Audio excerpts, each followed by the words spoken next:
Hello to all employers out there. I am Jomilyn de la Cruz and I am 36 years old, a single mom of one daughter. I have been a domestic helper for 8 years now.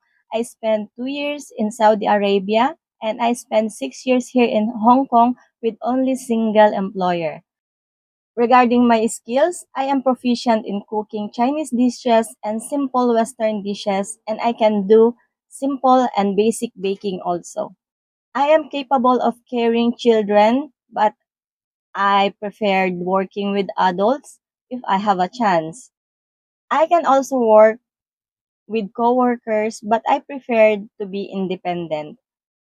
I am a simple woman. I am eager to learn other things aside from what I have learned from my previous employer.